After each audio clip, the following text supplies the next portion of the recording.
সত্যিই তো জানোয়ারের চাইতেও তো মানুষগুলা খারাপ। ওই সব মানুষ যারা আল্লাহরে চিনল না। কিরকম দেখেন, আপনারা অনেকে বাড়িতে কুকুর পোষেন। কুকুর পোষে না মানুষ? কুকুর সাংঘাতিক বুদ্ধিমান প্রাণী এবং প্রভু ভক্ত।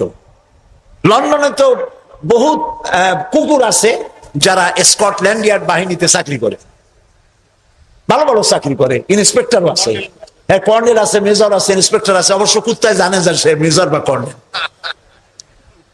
এবং এরা দারুণ হুকুম পালন করে। চোরের ছবিটা দেখায় দেবে আর তার ব্যবহৃত কাপড়টা শুকায় দেবে, বাস শেষ কাজ।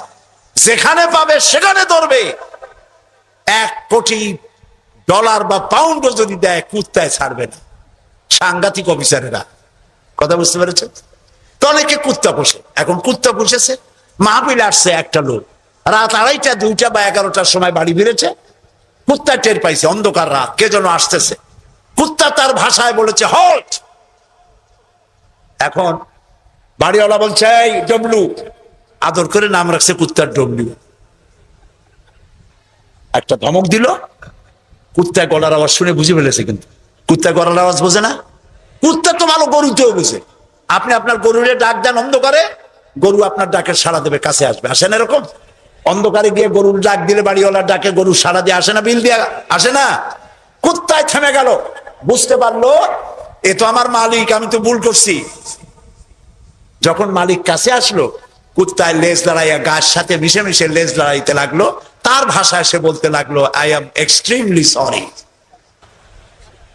ও গ্রিন সিগন্যাল, লেজ নাড়াইয়া গ্রিন সিগন্যাল দিয়ে দিল, হুজুর আপনি যাইতে পারেন, স্যার আপনার জন্য দরজা খোলা। কিন্তু এইখানে যদি চোর হইতো আর ডাকাইত হইতো আর যত বলতো ডবলু থাম, তাহলে সে কি থামতো? গর্দানে কামড়াইতো, না হয় ঠ্যাঙ্গে কামড়াইয়া ঠ্যাং ঠং ভেঙে দিত, ঠিক কিনা? তাহলে বোঝা গেল কুত্তায় মালিকও চেনে, শত্রুও চেনে। আল্লাহ কয় উলাইকা কাল আনাম, এগুলো জানোয়ারের চাইতে খারাপ, বালহুম আদাল, এই জন্য খারাপ। কুত্তায় তো মালিক চিনলো, দুশ্মনও চিনলো, বন্ধুও চিনলো। এই মানুষগুলি আল্লাহকে চিনল না, প্রভুকে মালিককে চিনল না, তাকে অস্বীকার করলো। কুত্তার চাইতেও নিকৃষ্ট। প্রিয় ভাই সব, মানুষের এই 3 প্রকারের দিল, সুস্থ দিল, অসুস্থ দিল, আরেকটি হলো কি দিল? মৃত্যু দিল। সকল প্রকার দিলের একটা চিকিৎসা আল্লাহ কোরআনে করে দিয়েছে। সুবহানাল্লাহ। আল্লাহ রাব্বুল আলামিন বলেন সব হৃদয় জনিত, কলব জনিত রোগের চিকিৎসা হলো আলা বিযিকিরিল্লাহি তাতমাইন্নুল কুলুব। একমাত্র আমার স্মরণ, আমার জিকির, আমার স্মরণ মানুষের অন্তরাত্মাকে ঠান্ডা করে দিতে পারে, কলিজা ঠান্ডা করে দিতে পারে। আমার স্মরণে, আমার জিকিরে, আমার পথ অনুসরণে।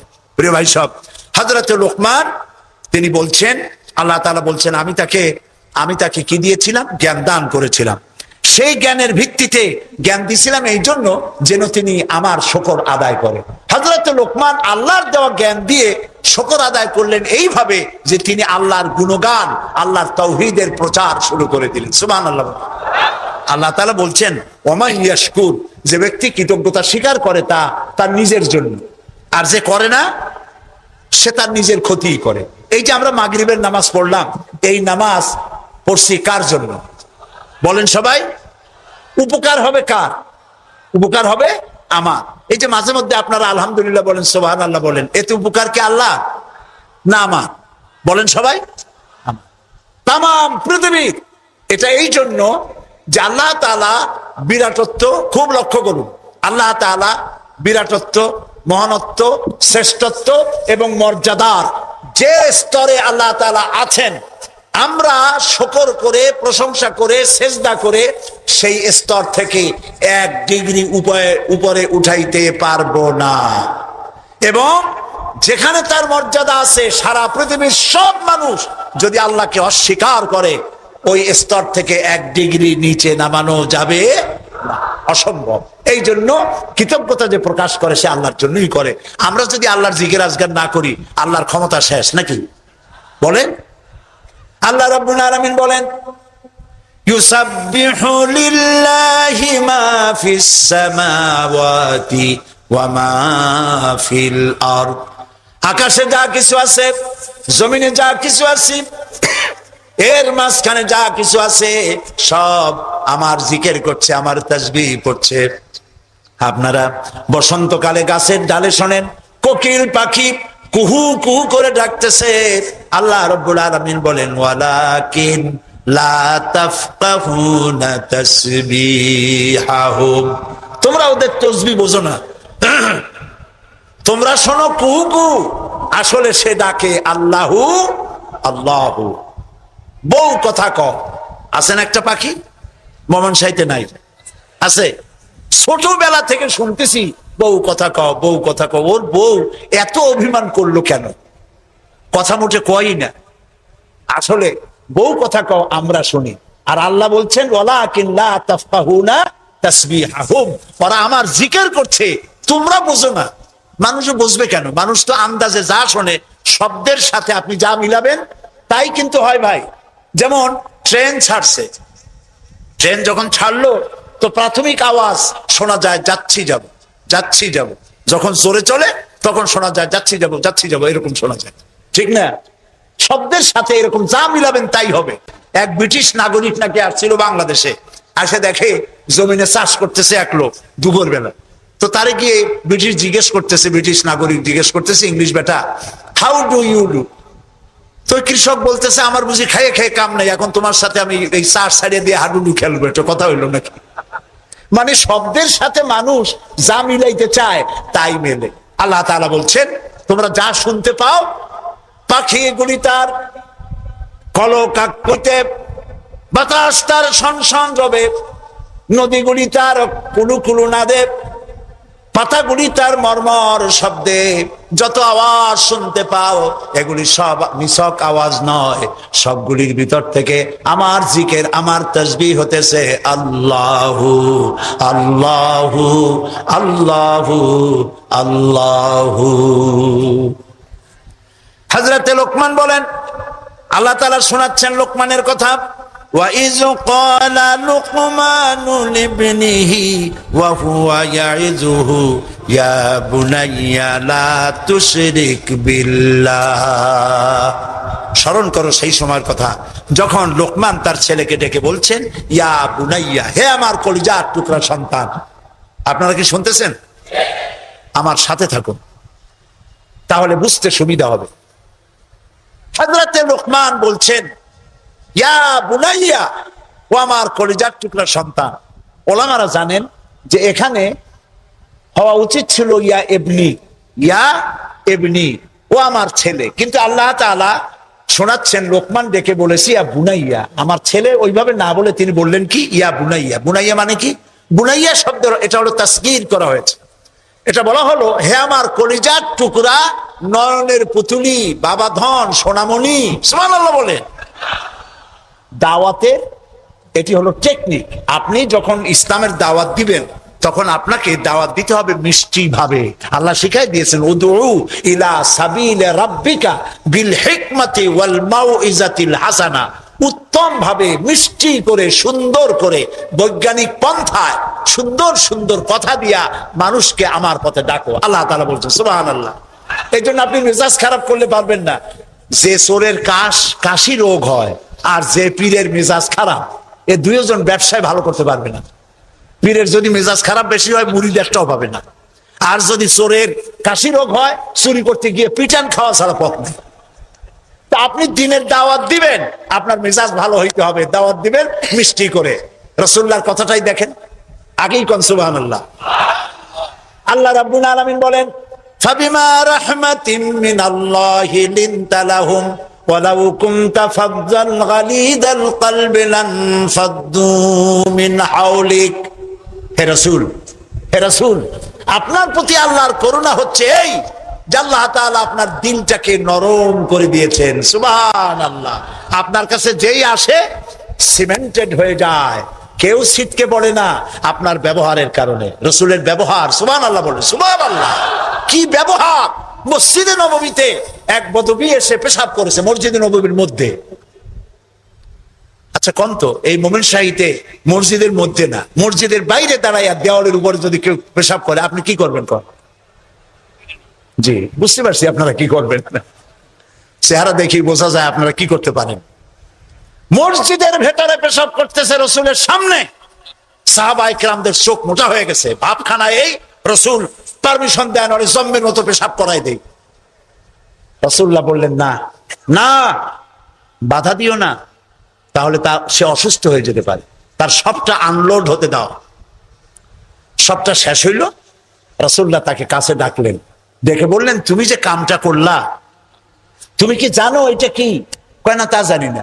তিনি বললেন এটা হলো মসজিদ, আমরা এখানে আল্লাহর সেজদা দেই, তোমার যখন এই কাজের দরকার হবে তখন বাইরে গিয়ে করবা। তোমাদের উপাসনালয় আছে না? কয় যে আছে। তো সেইখানে যদি এই কাম কেউ করে তাহলে তোমার কেমন লাগবে? এই কাজটা কখনো করবা না। লোকটি বলল আমি তো শুনেছিলাম আপনি বাদশাহ, তা আমি এখন বুঝলাম আপনি বাদশাহ না। বাদশাহ হইলে যে কাম আমি করছি এতে তো আমার কল্লা এতক্ষণ গড়াগড়ি যাইতো। আপনি তো বাদশাহ না, আপনি অবশ্যই অবশ্যই আল্লাহর নবী, কোনো সন্দেহ নাই আমার মনের মধ্যে। এই ছিল রসুলের ব্যবহার। রাসূলুল্লাহ সাহাবীদের দিকে তাকায় বললেন ইন্নামা বুইসতুম মুয়াসসিরিন, ও সাহাবীরা আল্লাহ তোমাদেরকে পাঠাইছেন মানুষের কাছে দ্বীনকে সহজ করার জন্য, কঠিন করার জন্য নয়। রাসূলুল্লাহ যখন দাওয়াতের লোক পাঠাতেন বলতেন ইয়াসসিরু ওয়ালা তুআসসিরু, মানুষকে সহজ করে দ্বীন বুঝাও, কঠিন করে বুঝাইও না। বাশশিরু ওয়ালা তুনাফিরু, বেহেশতের খবর দিয়া মানুষকে দ্বীনের পথে ডাকো। জাহান্নাম জাহান্নাম, এটা করলে জাহান্নাম, সেটা করলে জাহান্নাম, জাহান্নামের ভয় দেখিয়ে মানুষকে দ্বীনের রাস্তা থেকে সরিয়ে দিও না। সুবহানাল্লাহ। এই ছিল রসুলের ব্যবহার।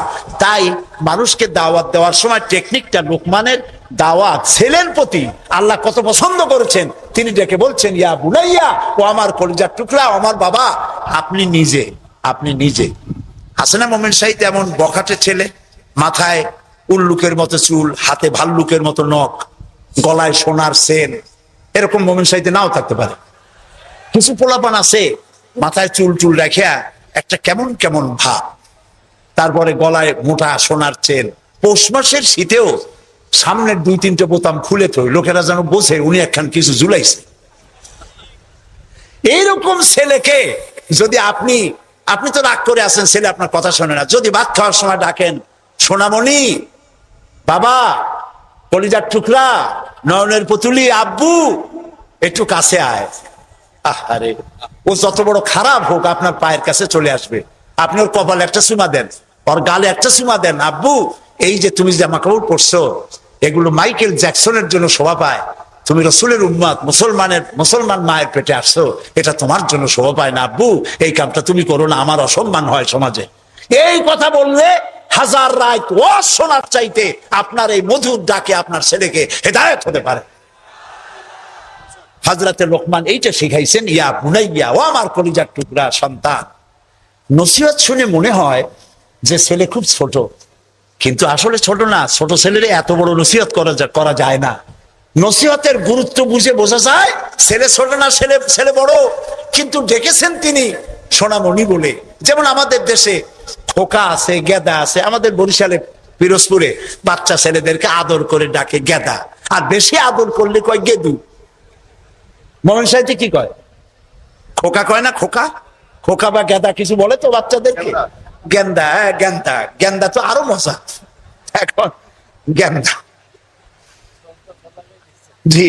তো খোকারে ডাক দিল, এই খোকা, গেন্দু, আরে মেহমান আসছে, একটু চাটা নিয়ে আয়।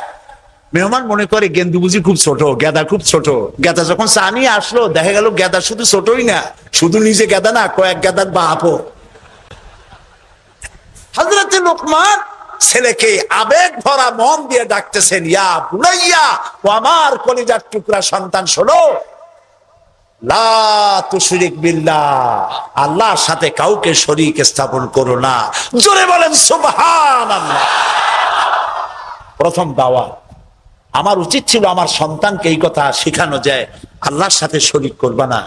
ইন্না শিরকা লা যুলমুন আযীম, শিরক হচ্ছে মস্ত বড় জুলম। কে বলেছেন? জুলুম কারে বলে ওলামারা বুঝবেন। জুলম বলা হয় ওয়াদউশ শাই ফি গায়রি মুহাল্লি, যেখানে যে জিনিস রাখার নয় সেইখানে সেই জিনিস রাখার নাম জুলম। যেমন এই টুপি রাখার জায়গা কোথায়? মাথায়। যদি হাঁটুর উপরে থুই তাহলে টুপির উপরে কি করা হলো? জুলুম করা হলো। নৌকা রাখার জায়গা কোথায়? বলেন, সেটা যদি রাস্তার উপরে টানায় হয় তাহলে নৌকার উপরে কি করা হয়? জুলুম করা হয়। যে জিনিস যেখানে রাখার ওটা সেখানে রাখতে হবে, উল্টা করলে কি হবে? জুলুম হবে। হযরতে লোকমান বলছেন ইন্না শিরকা লা যুলমুন আযীম, শিরক হচ্ছে মস্ত বড় জুলম। তাহলে শিরকটা কি? শিরক হলো আল্লাহর কাছে যে সব সাহায্য পাওয়া যায় ওই সব সাহায্য অন্যের কাছে চাওয়া যাবে না। সাহায্য ওয়াইজা সাআলতা ফাসআলিল্লাহ ওয়াইজা ইসতাআনতা ফাসতাইন বিল্লাহ ক্বালা নবী সাল্লাল্লাহু আলাইহি ওয়াসাল্লাম। নবী করিম সাল্লাল্লাহু আলাইহি ওয়াসাল্লাম বলেছেন কিছু চাইতে হলে কার কাছে চাও? অন্যের কাছে চাইলে কি হবে? শিরক হবে। কোনটা একটু একটু বোঝেন, আপনারা বিরক্ত হচ্ছেন না তো? নিতান্ত পেশাব পায়খানার বেগ না হলে মানুষের মধ্য দিয়ে হাঁটবেন না, একটু বলে নিলাম। আমি আপনাদেরকে কাউকে কষ্ট দিতে চাই না।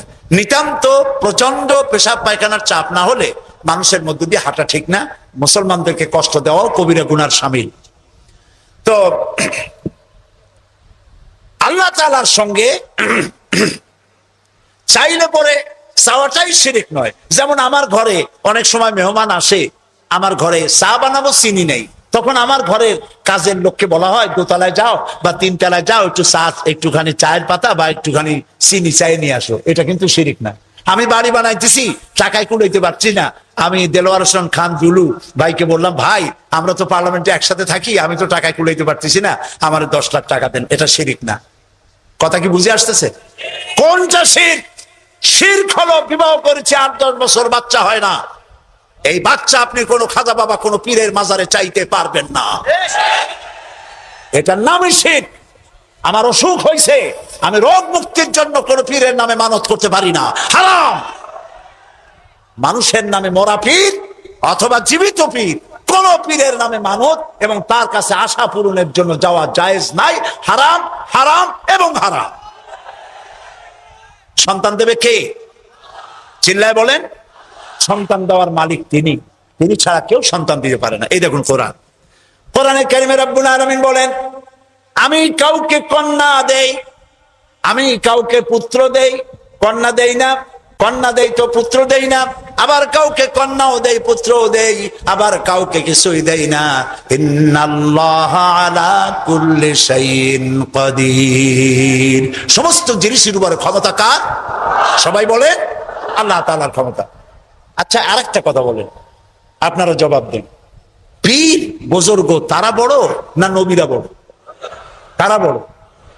মানুষে বোঝে না, সেই জন্য বলে পীর পয়গম্বর। কথা বলতে গিয়ে বলে পীর পয়গম্বর, মনে হয় যেন পীর আসছে আগে পয়গম্বর আসছে পরে। কি অন্যায় কথা। প্রিয় ভাই সব, পীর আর নবী তুলনা দেওয়া মোটেও জায়েজ নাই। তবে একথা আমি বলতে পারি, সারা পৃথিবীর সব পীর, সারা পৃথিবীর সব আলেম সব যদি একত্রিত হয় একজন নবীর জুতার সমান হবে না। বলেন সুবহানাল্লাহ। তারা আল্লাহর নবী, কোন নবীর কোনো ভুল নাই, গুনাহ নাই, মাসুম, বেগুনাহ, আল্লাহ নিজে তাদেরকে হেফাজত করেন। সুবহানাল্লাহ। এবার দেখুন, আমরা সন্তান চাইতে আমাদের লোকেরা গেল মাজারের কাছে, আর হযরতে জাকারিয়া আলাইহিস সালাম সূরা আলে ইমরান, আমি কি গল্প করতেছি না কোরআন শুনাইতেছি? সূরা আলে ইমরান আপনারা পড়বেন। সূরা আলে ইমরানের মধ্যে আছে হযরতে জাকারিয়া আলাইহিস সালাম বুড়া হয়ে গেছেন, সন্তান নাই, একটাও নাই। তিনি আল্লাহর কাছে ফরিয়াদ করলেন, আল্লাহ আমি একদম বেওয়ারিস হয়ে যাব মরিয়া, তুমি আমাকে একটা সন্তান দিও। একদিন তিনি নামাজ পড়তেছিলেন, নামাজের মধ্যে হযরতে জিবরাইল আলাইহিস সালাম আসলেন। হযরতে জিবরাইল ওহী নাযিল করলেন। আল্লাহ তাআলা বলেন, হে জাকারিয়া আমি তোমাকে সুসংবাদ দিতেছি, তোমাকে একটি পুত্র সন্তান দেওয়া হবে। পুত্র সন্তানটি জন্মগ্রহণ করার সঙ্গে সঙ্গে নাম রেখে দিও ইয়াহইয়া। ছেলে হবে, সন্তান হবে, সন্তান হবে ছেলে। আর নাম রেখে দিলেন কে? আল্লাহ নিজেই। হযরতে জাকারিয়া প্রশ্ন করলেন জিবরাইলকে, জিবরাইল আল্লাহ তো বললেন যে আমারে আল্লাহ ছেলে দিবেন, কিন্তু এই ছেলেটা হবে কেমনে? আমি তো বুড়া, সোজা হয়ে খাড়াইতেও পারি না, আমার বউ হলো বুড়ি, আকিম, বন্ধা, বাজা, জিন্দেগিতে বাচ্চা হয় নাই, আমি বুড়া, বউ বুড়ি, বাচ্চা হবে কেমন? হযরত জিবরাইল জবাব দেন নাই। জবাব দিয়েছেন কে? মাত্র একটি শব্দ দিয়ে জবাব দিয়েছেন তিনি। আল্লাহ তাআলা বলেছেন, কাযালিক, যেমনি ইচ্ছে করি তেমনি বাচ্চা দেবো। সুবহানাল্লাহ বলে। আল্লাহ তাআলা কিছু করতে চাইলে তিনি তো কুন ফায়াকুনের মালিক। দুইটা অক্ষর, কোন, কাফ আর নুন, কোন। আল্লাহ বলেন কোন, দেনান দেয়ার হয়ে যায়। সুবহানাল্লাহ। আল্লাহ তাআলা মানুষ বানাবেন, বাপ মা কিছু দরকার নাই, খালি কতটুকু মাটি হইলি ইনশাআল্লাহ। পারছে কিনা বানাইতে? বলেন নাম কি? কাদাও দরকার নাই। আল্লাহ মানুষ বানাবেন, বাপ মা বাপের দরকার নাই, খালি একটা মেয়ে লোক দরকার। পারছেন না বানাইতে? কে তিনি? ঈসা আলাইহিস সালাম। ফাআলুল লিমা ইউরিদ, যা খুশি তাই তিনি করতে পারেন। এই আল্লাহরে থুইয়া তোমরা যাও কই? ফাইনা তাযহাবুন, কোথায় যাও? মুসলমানেরা বোঝে না। প্রিয় ভাই, সব আফসোস করে বলি, লোকেরা মাজারে যায়, মাজারে যাইয়া যা করে এই মুসলমানরা, মুসলমানই থাকে না। আমার বন্ধুগণ, বিশ্ব নবী জনাব মুহাম্মদ রাসূলুল্লাহ সাল্লাল্লাহু আলাইহি ওয়াসাল্লাম মসজিদে নববীর ভিতরে বসে আছেন। এক বৃদ্ধা মহিলা মসজিদের মধ্যে প্রবেশ করলেন। হুজুর বৃদ্ধাকে দেখে দাঁড়ায় গেলেন, বিশ্ব নবী বুড়ি মেয়ে লোককে দেখে দাঁড়ায় গেলেন। আল্লাহর নবী বুড়িকে দেখে দাঁড়ালেন। বুড়ি যখন কাছে এলেন, আল্লাহর নবী নিজের গায়ের চাদর বুড়ির জন্য বিছায়া দিলেন। বুড়ি বসলেন। এরপরে কথাবার্তা সারার পর বুড়ি যখন বিদায় হবেন, হুজুর আবার দাঁড়ালেন। বুড়ি মহিলা চলে গেলেন। সাহাবায়ে কেরাম বলেন, ইয়া রাসূলুল্লাহ, কিছুই বুঝলাম না, একজন বৃদ্ধা মহিলার জন্য বিশ্ব নবী দাঁড়ান আর গায়ের চাদর বিছান, আমরা বড় আশ্চর্য হয়ে গেলাম। নবীজি বলেন, ও আমার সাহাবীরা, তোমরা জানো না এই মহিলাকে চিনতে পারো নাই? আমি আমার মায়ের দুধ আমার জীবনে কিসমতে তেমন হয় নাই। আমি আমার মায়ের দুধ তেমন কিসমতে পাই নাই। যার বুকে দুধ খেয়ে, যার কোলে কাখে চড়ে আমি বড় হয়েছি, আমার সেই দুধ মা ইনি হযরতে হালিমাতুস সাদিয়া, আমার সেই দুধ মা। রাসূলুল্লাহ নিজে সম্মান দিয়েছেন মায়ের।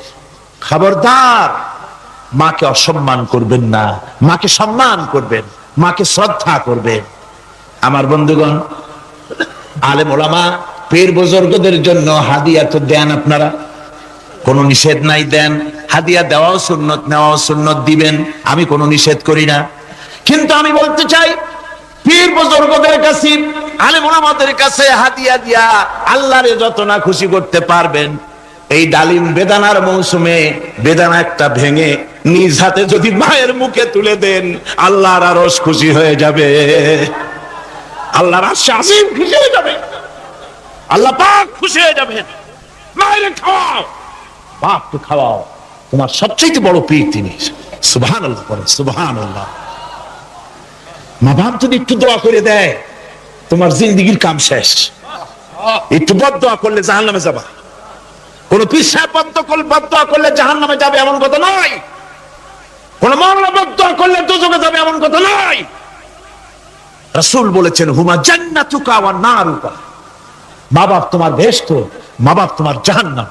মা বাপ যদি অসন্তুষ্ট হয় দোজখে যাবি, আর মা বাপ যদি খুশি আল্লাহ জান্নাতে চলে যাবে। সুবহানাল্লাহ, সুবহানাল্লাহ, সুবহানাল্লাহ। মায়ের পায়ের তলে তোর বেহেশত।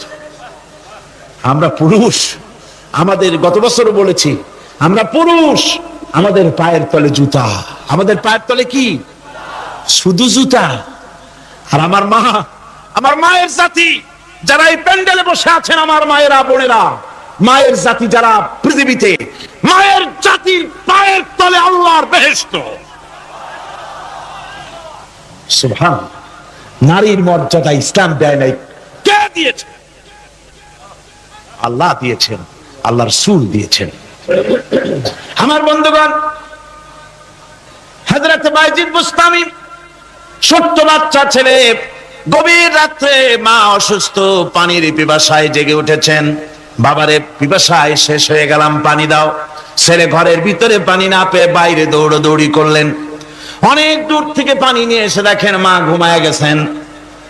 পানি নিয়ে দাঁড়ানো, পৌষ মাস, মাঘ মাসের শীতের রাত, ফজরের সময় মায়ের ঘুম ভেঙে গেল।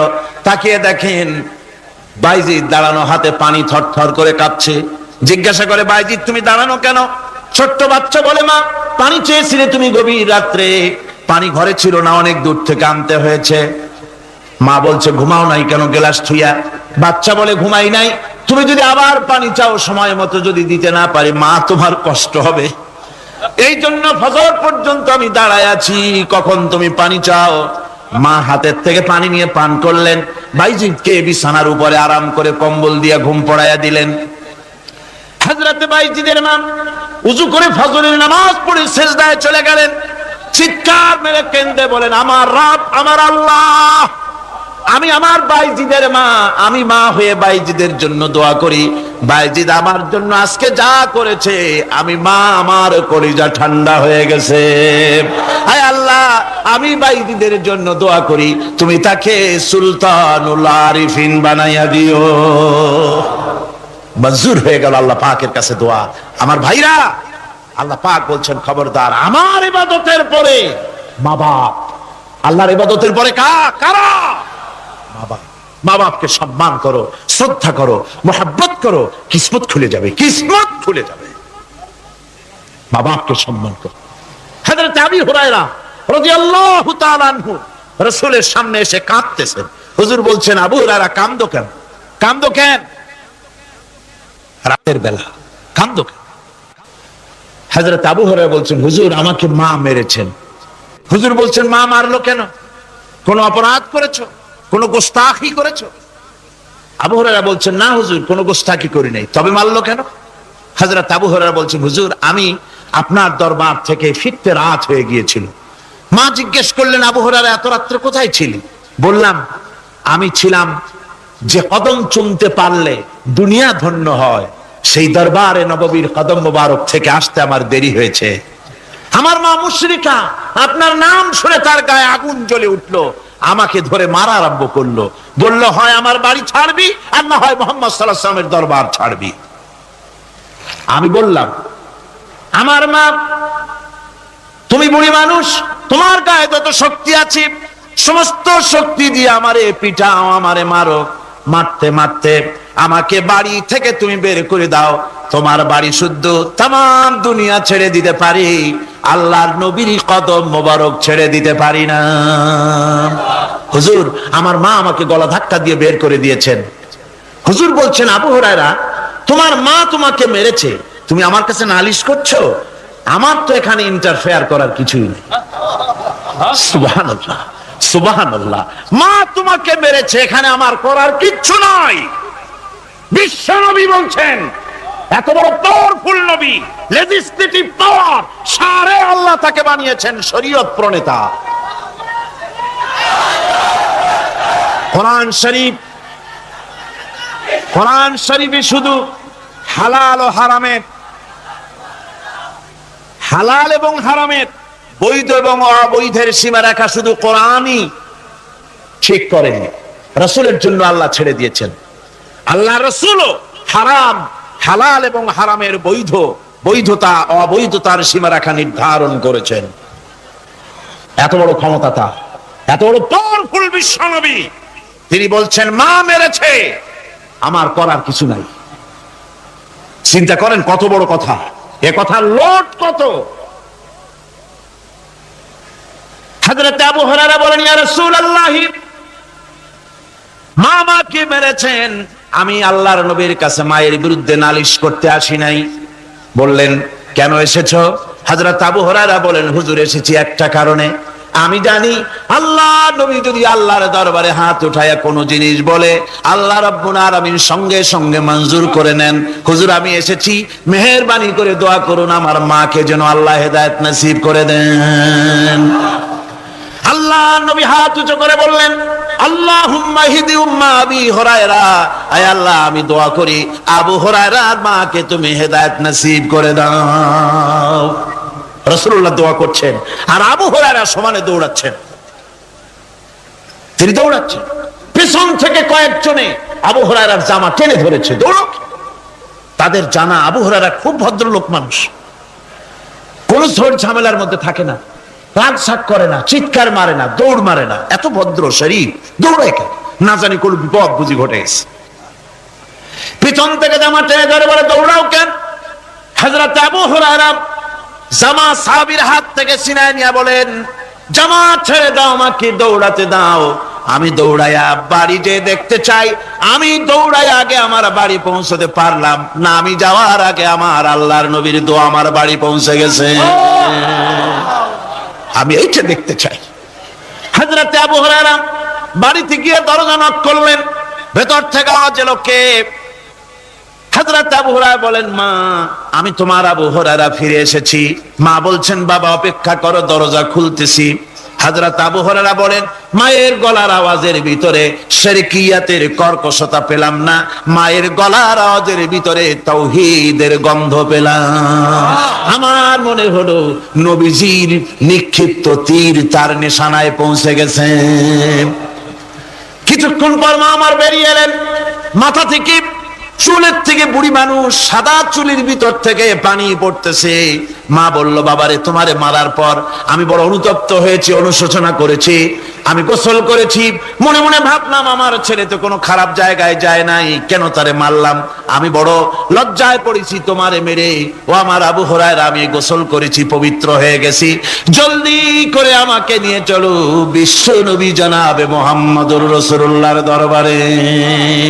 হযরত আবু হুরায়রার মা ঘোষণা করলেন, আশহাদু আল্লা ইলাহা ইল্লাল্লাহু ওয়াহদাহু লা শারীকা লাহু ওয়া আশহাদু আন্না মুহাম্মাদান আবদুহু ওয়া রাসূলুহু। আউযু বিল্লাহি মিনাশ শাইতানির রাজীম। বিসমিল্লাহির রাহমানির রাহিম। কাইফা তাকফুরুনা বিল্লাহি ওয়া কুনতুম আমওয়াতান ফাহিয়াকুম সুম্মা ইউমীতুকুম সুম্মা ইউহয়ীকুম সুম্মা ইলাইহি তুরজাউন। হে মানুষ, তোমরা কিভাবে কুফরি করো, অস্বীকার করো, আল্লাহর সাথে নাফরমানি করো? কিভাবে করো? যে আল্লাহ তোমাকে, তুমি ছিলে মৃত্যু, তোমাকে আল্লাহ পাক জিন্দা করেছেন, এই জিন্দা থেকে আবার মৃত্যু করবেন, আবার মৃত্যু থেকে তোমাদেরকে জিন্দা করবেন, আবার সেই আল্লাহর কাছে তোমাদেরকে ফিরে আসতে হবে।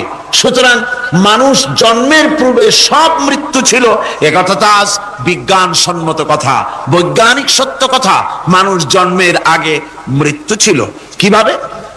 মানুষের উৎপত্তি থেকে এলো, কোরআনে কারীম তা পরিষ্কার করে বলছে। তোমাকে কিভাবে সৃষ্টি করেছে তুমি দেখো। সন্তান মায়ের জরায়ুতে আসার পূর্বে সে ছিল পিতার শুক্রকীট আর মায়ের ডিম্বাণু, অর্থাৎ স্পার্মটোজন এবং ওভাম, এই দুটি জিনিসের মধ্যে সে বিভক্ত ছিল। মায়ের বক্ষপিঞ্জর এবং পিতার পৃষ্ঠদেশ থেকে সবেগে নির্গত এক ফোঁটা পানি দিয়ে আমি আল্লাহ পাক তোমাকে সৃষ্টি করেছি। কোরআনে কারীম বলছে, হাল আতা আলাল ইনসানি হিনুম মিনাদ দাহরি লাম ইয়াকুন শাইআম মাযকুরা। মানুষের জীবনে কি এমন এক সময় এসেছিল না যখন সে উল্লেখযোগ্য বিষয় বস্তু হিসাবে পরিগণিত ছিল না? তোমার নাম ছিল না, পরিচয় ছিল না, কিছুই ছিল না, দুনিয়ার কেউ তোমাকে জানতো না, শুনতো না। আমি আল্লাহ পাক তোমাকে সৃষ্টি করেছি। তুমি কোত্থেকে এলে? কোরআনে কারীম থেকে তা জেনে নাও। আল্লাহ রাব্বুল আলামিন বলেন, ইন্না খালাকনাকুম মিন তুরাবিন সুম্মা মিন নুতফাতিন সুম্মা মিন আলাকাতিন সুম্মা মিন মুদগা। আমি রাব্বুল আলামিন তোমাকে সৃষ্টি করেছি, মাটির উপাদান দিয়ে তৈরি করলাম। মা বাপের, পুরুষের স্পার্মটোজন আর মহিলাদের ওভাম দুটোতে মিলে মায়ের গর্ভের ভিতরে নাপাক পানি ফোঁটাকে জমাট রক্তে পরিণত করে দিলাম। এই জমাট রক্তকে গোশত বানালাম, কচি কচি হাড় দিয়ে একটা বডি, একটা স্ট্রাকচার তৈরি করলাম। তারপরে ফাকাসাউনাল ইযামা লাহমা, গোশত দিয়ে, রক দিয়ে চামড়া দিয়ে সুন্দর করে ছাউনি দিয়া মায়ের গর্ভের ভিতরে আমি আল্লাহ রব্বুল আলামিন তোমাকে বানাইছি। মায়ের পেটের ভিতরে ফি কারারিম মাকিন, একটি সুরক্ষিত জায়গায় তোমাকে আমি রেখে দিলাম, যেখানে কোনো রোগ, কোন জার্ম যেখানে পৌঁছতে পারবে না, কোনো অসুবিধা হবে না, এমন একটা জায়গায়, এমন একটা ইন্টেনসিভ কেয়ার ইউনিটের ভিতরে রেখেছি। সুবহানাল্লাহ বিহামদিহি। একটা ইন্টেনসিভ কেয়ার ইউনিট, যেখানে কোন রকমের কোন জার্ম প্রবেশ করে বা করবার কোনো ক্ষমতা নাই কারো, এমন একটা প্যাকেট, সুন্দর একটা প্যাকেট, একটা কভারের মধ্যে তোমাকে তৈরি করা হলো মায়ের পেটের মধ্যে। তারপরে আজকে তুমি কুফরি করতেছো, আজকে আমাকে অস্বীকার করছো। ওই গর্ভের ভেতরে আমি ইচ্ছে করলে রক্তের পিণ্ডের আকারে মায়ের গর্ভ থেকে আবর্ষণ করে দিতে পারতাম, দুনিয়ার মুখ দেখতে পারতে না। মায়ের পেটের ভেতর থেকে মরা সন্তান হিসাবে বের করে দিতে পারতাম, বিকলাঙ্গ করে বের করে দিতে পারতাম, পঙ্গু করে বের করতে পারতাম, পারতেন না? আল্লাহ রাব্বুল আলামিন বলেন কেমনে বানালাম? খালাকাল ইনসান, মানুষ আমি সৃষ্টি করেছি মায়ের পেটের ভিতরে বসে। যখন ক্ষুধার উদ্রেক হলো, রুহু যখন এসে গেল, ক্ষুধা লাগলো, খাবারের প্রয়োজন হলো, আমি কেমনে খাওয়ালাম? দুনিয়ার কোন মা বাপ, কোন নেতা, কোন ডাক্তার, কোন চিকিৎসা বিজ্ঞানী মায়ের পেটের সন্তানের খাবার সরবরাহ করতে পারে না। আল্লাহ পাক বলেন তুমি কি খাবে? ব্যবস্থা আমি করেছি। মায়ের মাসিক অসুখকে বন্ধ করে দিয়ে মায়ের নাভির সঙ্গে তোমার নাভির সাথে তার লাগাইয়া দিয়েছি, আর ওই তারের মাধ্যমে রক্ত বের করে দিয়া মায়ের রক্ত দিয়ে তিল তিল করে তোমারে বড় করেছি। রক্তটা মুখে লাগাই নাই, মুখে লাগলে পরে নাপাক রক্ত, মুখটা নাপাক হয়ে যাবে। নাভির ভিতর দিয়ে পাস করে দিলাম, মুখটাকে পবিত্র রেখে দিলাম, যাতে করে দুনিয়ায় আসার পর আমার পবিত্র বানানো মুখখানা দিয়া এই দুনিয়ায় বসে তোমার আল্লাহর পবিত্র নামের জিকির করতে পারো। এমন সুন্দর করে মায়ের পিঠের ভিতরে তৈরি করলাম, হাত দিলাম, পা দিলাম, সুন্দর করে বানালাম, এমন নিখুঁত করে বানালাম, তাকায়া দেখো নিজের দিকে, সুন্দর করে বানালাম। এরপরে কি করলাম? সুম্মা নুখরিজুকুম তিফলা, বাচ্চার আকারে মায়ের পেট থেকে আস্তে করে বের করে নিয়ে আসলাম। সুবহানাল্লাহ বিহামদিহি। আস্তে করে মায়ের পেট থেকে নিয়ে এসেছি পৃথিবীর বুকে। পৃথিবীতে যখন আসলে তখন তোমার অবস্থাটা কি ছিল? ক্ষুধার যন্ত্রণায় যদি মরেও যেতে, কান্দা ছাড়া ভাষা নাই। ভাষা আছে? কোন হুঁশ ছিল আমাদের? কোন জ্ঞান ছিল? আল্লাহ রাব্বুল আলামিন বলেন আল্লাহু আখরাজাকুম মিন বুতুনি উম্মাহাতিকুম লা তা'লামুনা শাইআ, মায়ের গর্ভ থেকে এমন অবস্থায় বের করে এনেছি যখন তোমার কোনো হুঁশ নাই, জ্ঞান নাই, কথা বলতে পারো না, পায়খানার ভিতরে পড়ে থাকো, ট্যাটা করে কান্দা ছাড়া পথ নাই, পানির পিপাসায় গলা শুকায় যায়, কান্দা ছাড়া পথ নাই, মনের তোমার মুখের কোন ভাষা নাই কান্না ছাড়া। আমি তোমার এমন আল্লাহ, আমি তোমার এমন স্রষ্টা, আমি তোমার এমন রব, তোমার ভাষা নাই বলে মায়ের কলিজার ভেতরে আমি তোমার প্রতি এক দুর্বিনীত মহব্বত পয়দা করে দিয়েছি। তোমার কান্না তোমার মায়ের বুকের মধ্যে শেল বিঁধে যায়। তুমি যখন কাঁদো, কান্নার আওয়াজ যখন মায়ের কানে চলে যায়, হাজারো কাজ ফেলে মা দৌড়াইয়া বাচ্চারে কোলে নেয়। কি খাবে কেউ তৈরি করে না। আল্লাহ রাব্বুল আলামিন বলে বান্দারে, দুনিয়ায় আসার আগে তুমি কি খাবে, খাবারের বন্দোবস্ত আমি আল্লাহ করেছি, আমি এমন স্রষ্টা। তুমি দুনিয়া আসার 6 মাস আগে তোমার মায়ের বুকের ওপরে তোমার খাদ্য গরম করে আমি আল্লাহ রিজার্ভ করে রেখে দিয়েছি। সেই খাদ্য শুধু খাদ্য নয়, রোগের প্রতিষেধক, এটা ওষুধ। আজ বিজ্ঞানীরা, চিকিৎসা বিজ্ঞানীরা বলছেন মায়ের দুধ সন্তানের খাদ্যের, মায়ের দুধের চাইতে কোনো বিকল্প কিছুই নাই। সন্তান পৃথিবীতে এলে মায়ের প্রথম দুধটা, গ্রামে গঞ্জে অশিক্ষিত এলাকায় প্রথম দুধটা ফেলে দেয়, এটাকে মনে করে এটা খারাপ, এটা খাওয়াতে নাই। তাহলে ধনুষ্টঙ্কার হবে। হাবিজাবি কথা বলে। আল্লাহ দুধ বানাইছে বাচ্চার ধনুষ্টঙ্কার হওয়ার জন্য। মায়ের ওই প্রথম দুধটা হচ্ছে সন্তানের জন্য সমস্ত রোগের প্রতিষেধক। সে ছিল পেটের ভিতরে একটা কাভারের মধ্যে, ওখানে কোনো জার্ম ছিল না, কোনো রোগ জীবাণু ছিল না। ও পৃথিবীতে এসেছে যেখানে অক্সিজেনের ভেতরে জার্ম রয়েছে, বাতাসের ভিতরে জার্ম রয়েছে, যার পরিবেশটা খারাপ হয়ে আছে।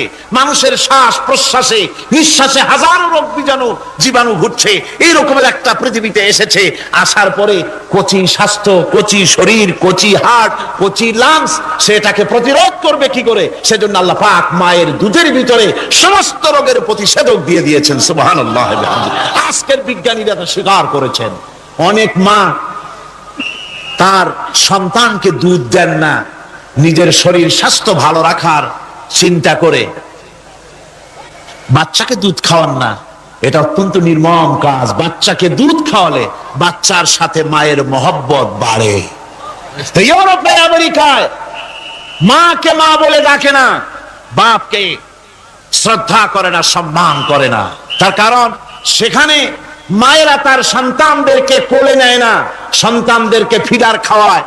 আর আমি নিজের চোখে দেখেছি মায়েরা ইউরোপে আমেরিকায় যখন শপিং এ আসে, তখন রাস্তায় যখন আসে, তখন ওই পুশ চেয়ার গুলিতে বাচ্চাকে শোয়াইয়া বাচ্চা এভাবে পুশ চেয়ারে করে ঠেলে নিয়ে যায়, আর কুত্তার বাচ্চাগুলি কোলে করে ঘুরে বেড়ায়। কুত্তার বাচ্চা কোলে নেয়, নিজের বাচ্চা পুশ চেয়ারে করে ঠেলে। সেই জন্য মায়ের প্রতি সন্তানের মহব্বত হয় না, সন্তানেরও মায়ের প্রতি কোনো শ্রদ্ধা জাগে না। আল্লাহ কি ব্যবস্থা মায়ের কলিজার মধ্যে মহব্বত পয়দা করে দিয়েছেন আল্লাহ পাক। মায়ের বুকের দুধের ভিতরে আল্লাহ রাব্বুল আলামিন, আল্লাহ পাক বলছেন, আমি মানুষ সৃষ্টি করেছি আর তার সমস্ত প্রয়োজন মিটিয়েছি, তার খাবারের সব প্রয়োজন মিটিয়ে দিয়েছি। দুধটাকে ঘন করি নাই হজম করতে পারবে না বলে, ওই দুধটা সামান্য পাতলা করে দিয়েছি, ওর ভিতরে সামান্য মিষ্টি দিয়েছি। দুধের বোটার ভিতরে একটা ছিদ্র দিলে, চোষা মারলে পরে অনেকগুলি দুধ বেরিয়ে এসে গলাটা আটকে যেত, তোমার কচি কণ্ঠ গলা আটকে যেত, শ্বাস করতে পারতে না। এজন্য মায়ের স্তনের বোটার ভিতরে সূক্ষ্ম সূক্ষ্ম 32টা ছিদ্র করে আস্তে করে দুধ বার করে তোমার জীবন আমি বাঁচাইছি। খলাকাল ইনসান, মানুষ সৃষ্টি করেছি আমি আল্লাহ পাক। সুতরাং যে আল্লাহ পাক এ মানুষ সৃষ্টি করলেন আর মায়ের কলিজার ভিতরে মোহব্বত পয়দা করে দিলেন, সে আল্লাহ পাক বলছেন, খবরদার ওই মাকেও যেন আবার ভুলে যেও না। মাকে সম্মান করে করো, মা বাপকে মোহব্বত করো, তাদেরকে শ্রদ্ধা করো। বউ পাইয়া সুন্দরী স্ত্রী পেয়ে মায়ের কথা ভুলে যেও না। অনেক সাহেব আছে মায়ের কথা ভুলে যায়, স্ত্রীর কথা অনুযায়ী মায়ের উপর অত্যাচার করে, এরকমও বহুত আছে। আল্লাহ পাক বলছেন, শোনো, وَقَضَى رَبُّكَ أَلَّا تَعْبُدُوا إِلَّا إِيَّاهُ وَبِالْوَالِدَيْنِ إِحْسَانًا। তোমার প্রভুর পক্ষ থেকে ফয়সালা হয়েছে, চূড়ান্ত সিদ্ধান্ত হয়ে গিয়েছে, আমি আল্লাহর ইবাদতের পর তোমার মা বাপের ইহসান করবে, খেদমত করবে, তাদের জন্য উপকার করবে, তাদেরকে ভালোবাসবে।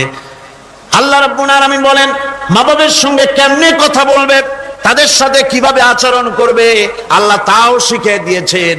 আল্লাহ পাক বলেন, ওয়ালা তাকুল লাহুমা ওয়া কুল লাহুমা কাওলান কারীমা। মা বাবার সাথে সম্মানজনক কথা বলো। ওয়াকুল লাহুমা কাওলান কারীমা, সম্মানজনক কথা বলো। মাথায় ঝাঁকি দিয়ে রাগ করে চোখ মোটা করে কথা বলো না। তুমি সন্তান, তোমার জন্য সবচাইতে বড় পীর তোমার আব্বা, তোমার আম্মা, ঠিক কিনা কর? ছেলের জন্য, মেয়ের জন্য, সন্তানের জন্য সবচাইতে বড় পীর কে?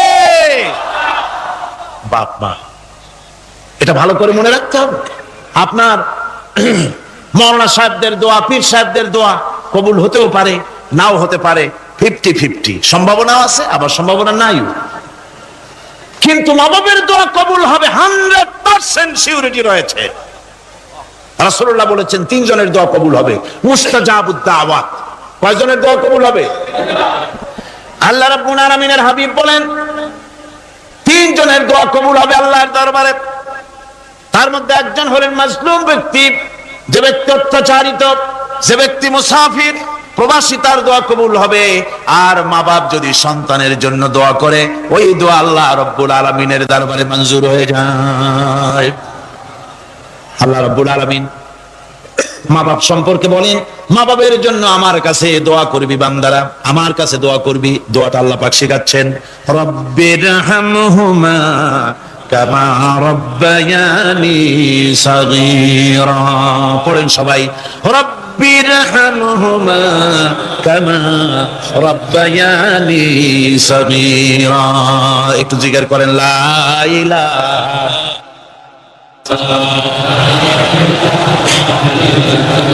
লা ইলাহা ইল্লাল্লাহ, লা ইলাহা ইল্লাল্লাহ, লা ইলাহা ইল্লাল্লাহ, লা ইলাহা ইল্লাল্লাহ মুহাম্মাদুর রাসূলুল্লাহ। আমার ভাইরা, আল্লাহ পাক শিখাচ্ছেন, বান্দা তোর মা বাপের জন্য আমার কাছে দোয়া কর। আল্লাহ রাব, আয় আমার প্রভু, আমার মা বাপ যেমন ছোটবেলায় আমাকে স্নেহের কোলে লালন পালন করেছে, আয় আমার আল্লাহ তুমি আমার মা বাপকে তোমার রহমতের কোলে লালন পালন করো। আল্লাহ শিখাই দিয়েছেন। আমার ভাইরা, প্রত্যেক নামাজের পরে এই দোয়াটা ভুলে যাবেন না, ভুলে যাবেন, ভুলে যাবেন। আমার ভাইরা, আমার বোনেরা, সবাই প্রত্যেক নামাজের পরে পড়বেন, রব্বিরহামহুমা কামা রব্বায়ানি সাগীরা। এই দোয়া করতে কেউ ভুলে যাবেন না। আল্লাহ রাব্বুল আলামিন বলে, বান্দারা وَوَصَّيْنَا الْإِنسَانَ بِوَالِدَيْهِ إِحْسَانًا حَمَلَتْهُ أُمُّهُ كُرْهًا وَوَضَعَتْهُ كُرْهًا। আল্লাহ পাক বলেন, আমি পৃথিবীর সমস্ত মানব মণ্ডলীকে উপদেশ দিয়েছি, মা বাপকে সম্মান করো, শ্রদ্ধা করো, তাদের উপকার করো। তার কারণ হলো তোমার মা তোমাকে গর্ভে ধারণ করেছে অত্যন্ত কষ্টের সাথে। আল্লাহ বলতেছেন, মা তোমাকে গর্ভধারণ করেছে অত্যন্ত কষ্টের সাথে, এরপরে তোমাকে ডেলিভারি করেছেন অত্যন্ত কষ্টের সাথে, তোমাকে ডেলিভারি করেছেন। গভীর রাত্রে মানুষ সব ঘুমায় যায়, গর্ভবতী মা ঘুমাতে পারে না, সন্তান পেটের ভিতরে হাঁটু দিয়া গুতা মেরেছে, পা দিয়া লাথি মেরেছে। মা চরম শীতের রাত্রে, প্রচন্ড শীতের রাতে গায়ের লেপটা সরায় দিয়া মা একবার দাঁড়ায়, আর একবার বসে, একবার দেওয়ালের সাথে হেলান দিয়া দাঁড়ায়, কষ্ট করে রাত্রে কাটায় দেয়। আবার সারাদিন সংসারের জন্য কাজ করেছেন, রান্না বান্না করেছেন, মা সকলকে খাওয়াইয়া মা শেষের দিকে খেতে গেছেন। যখন নিজে খেতে গেলেন, খাবারের ক্ষুধাত নিয়ে পেট ক্ষুধা নিয়ে খেতে বসেছেন, পেটের ভিতরে সন্তান লাথি মেরেছে, পেটের মধ্যে ঘুষা মেরেছে, হাঁটু দিয়া গুতা মেরেছে, ভরা পেটে, পেটের ভিতরে সন্তান গুতা মারলো হাঁটু দিয়া, মাথা দিয়া। মা ক্ষুধা রয়েছে পেটে, খেতে পারলেন না, বেদনা শুরু হয়েছে। খাবারের থালাটা ঠেলে দিয়ে মা দাঁড়ালেন, বসলেন, চোখের পানি ফেললেন। এভাবে করে মা একটা দুইটা দিন নয়, 10টি মাস পর্যন্ত সন্তানটাকে পেটের মধ্যে নিয়ে, একটা জীবিত মানুষ আর একটা জীবিত সন্তান পেটের মধ্যে নিয়ে নড়াচড়া করছেন, চলাফেরা করছেন। কিতাবের মধ্যে এসেছে, রাতের বেলায় মা যে ঘুমাতে পারেন না, সন্তানের নড়াচড়ার কারণে রাতভর ইবাদত করলে যত সওয়াব পাওয়া যেত, আল্লাহ ওই সওয়াব মায়ের আমলনামায় লিখে দেন। সন্তান পেটে থাকার কারণে খেতে পারে না, পেট ভরে ক্ষুধায় কষ্ট পায় মা, এই জন্যে 10 মাস ধরে রোজা রাখলে যে সওয়াব হতো, আল্লাহ রাব্বুল আলামিন মায়ের আমলনামায় রোজার সওয়াব লিখে দেন। 10 মাস পুড়ে গেল, সন্তান ডেলিভারির সময় চলে এলো, মায়ের মন বিমর্ষ, সন্তান ডেলিভারি হবে, না জানি মরে যায় নাকি, না জানি অপারেশন লাগে নাকি, কি অবস্থা হবে। মা খেতে পারে না, মুখটা শুকায়া যায়। ডেলিভারির সময় যখন আসে, মা বাবার কাছ থেকে বিদায় নিয়ে যায়, স্বামীকে একান্তে গোপনে ডেকে নিয়ে বলে, প্রাণের স্বামী, দীর্ঘদিন একসঙ্গে ঘর কন্যা করেছি, অপরাধ হয়ে যেতে পারে, আমারে মাফ করে দিও। আমার মনে হয় এবার আমি আর বাঁচবো না, সংসার থাকলো, চাবি থাকলো, সব বুঝে নাও, আমারে মাফ করে দিও। মা চলে গেল সদিকা গৃহে, ক্লিনিকে চলে গেল, অপারেশন থিয়েটারে চলে গেল, অথবা ডেলিভারির জায়গায় চলে গেল। ডেলিভারি পেইন শুরু হয়ে গেল, বেদনা শুরু হয়ে গেল। এক একটা বেদনা যেন মায়ের এক একটা মৃত্যু যন্ত্রণা শুরু হয়ে যায়। এমন যন্ত্রণা, প্রসব বেদনা দুনিয়ার ভুক্তভোগী মা ছাড়া আর কেউ জানে না। এই চরম বেদনার ভেতর দিয়ে, চরম কষ্টের ভিতরে মা যখন একটা বাচ্চা প্রসব করলো, জিহাদের ময়দানের মতো মা রক্তাক্ত হয়ে গেলেন, সন্তান দুনিয়া এলো। মা তখন অস্থির থাকেন। এত বড় বিরাট কষ্টের ভিতরে আল্লাহ রাব্বুল আলামিন বলেন, সন্তান যখন ডেলিভারি হয়ে গেল, মায়ের মনের ভিতরে আমি তখন এই ফিলিংস, এই টেন্ডেন্সি জাগ্রত করে দিই, দেখ কি হয়েছে। মা তখন দেখতে চায় কি হয়েছে।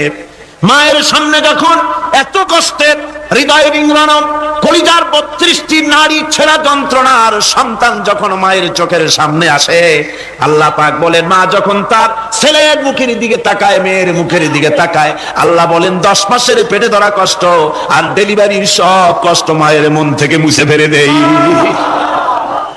আল্লাহ রাব্বুল আলামিন বলেন, খবরদার দুনিয়ার মানুষ, এমন মায়ের সাথে নাফরমানি করবি না, এ মায়ের সাথে নাফরমানি করবি না, মাকে সম্মান করবি, মার কাছে দোয়া চাবি।